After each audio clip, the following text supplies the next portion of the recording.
Maayong aga sa tanan. Aton pag-istoryahan sa buong adlaw ang parte sa ginatawag nga gospel. Ang gospel is ang mensahe sang Ginoo sang kaluwasan para sa tanan, and it is found all throughout the Bible. Importante ini nga bagay bangod as we all know, hindi kita tanan diri sa kalibutan magastay. All will perish, all will die.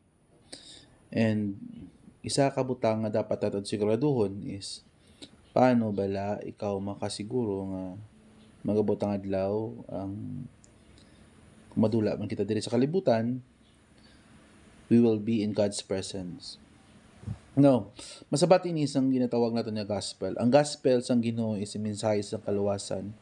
Kag makita ini sa Biblia all throughout the Bible. It was prophesied in the Old Testament hanggang sa New Testament. It is very evident. Ang kaluwasan is mamangkuton nato ng kalingon sa din bala maluwas dapat ang tao. Ang tao may duha ka kamatayon. Ang una is ang kamatayon nga physical when we die and we leave this earth, and the second death is the death of spiritual person naton, death of our soul. Now if you will die someday and hindi mo nabalaan kung din ka pakadto, then there's a big problem, because ang Bible nagambal nga today is the day of your salvation.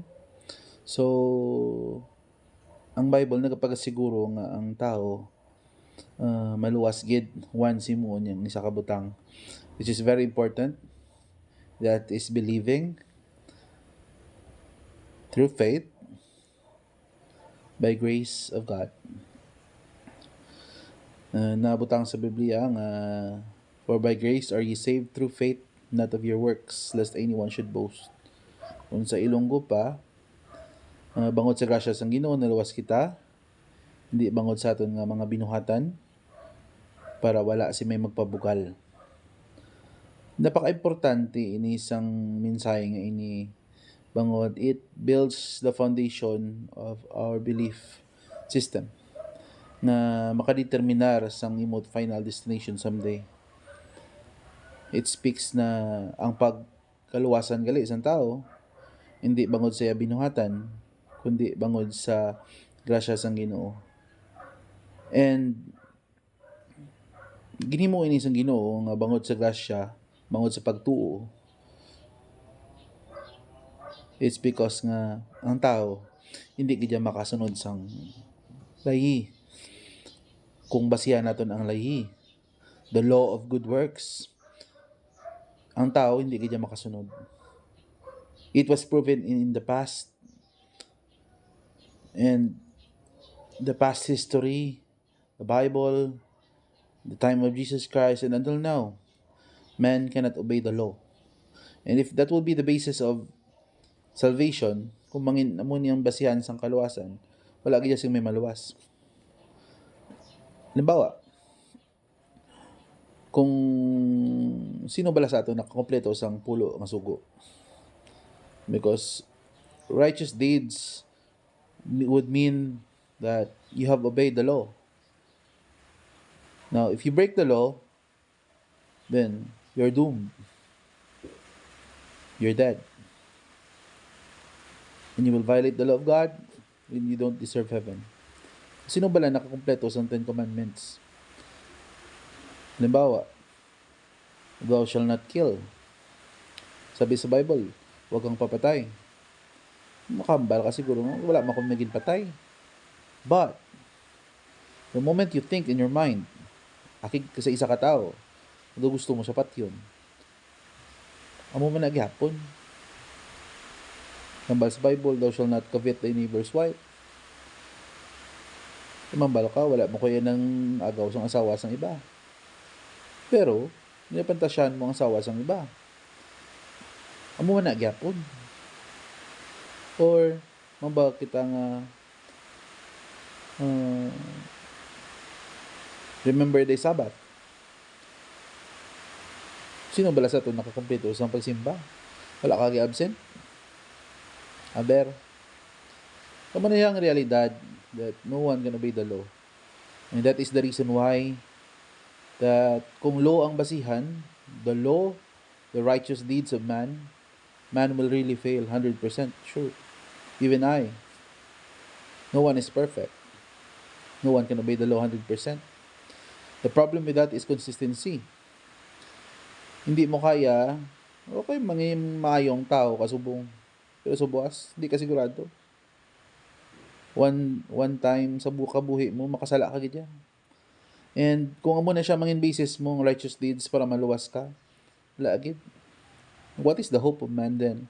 Kung hindi ko man lang gali matuman ang lahi. If I cannot save myself because of my righteous deeds, salig ka sa isa ka tao nga wala gid nakasala. Kag ginbayaran niya ang imong sala sa cross. And who is that? Jesus Christ.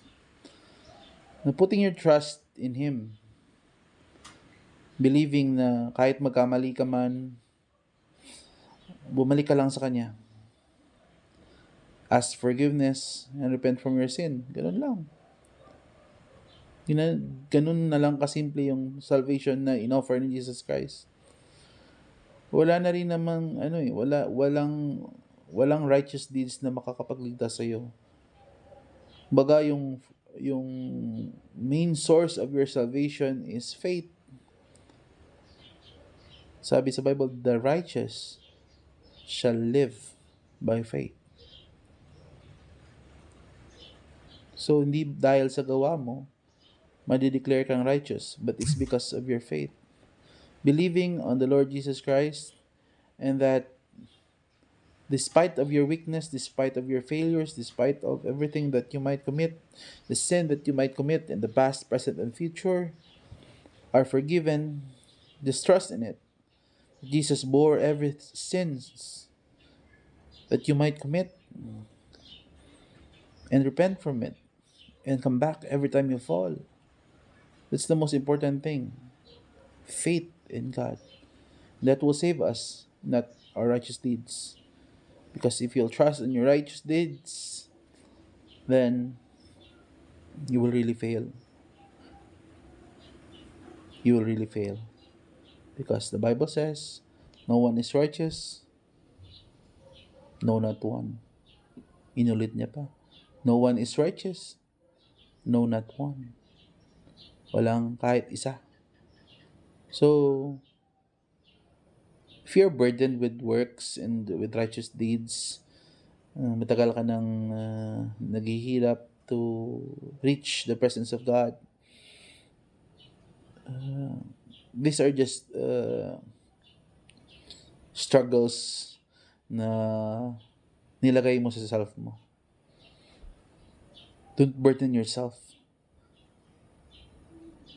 Just believe, have faith in God that He has forgiven you. And from now on, you will live a righteous life because binayaran niya ng lahat ng pagkakamali mo in the past, in the present, and the future. So you might live peacefully and enjoy His presence through the Holy Spirit. Ganun lang. And trust in the Lord with all your mind, heart, and soul. And you will have peace with God. That's all, folks. Sana maraming ma-reach nitong message. Thank you.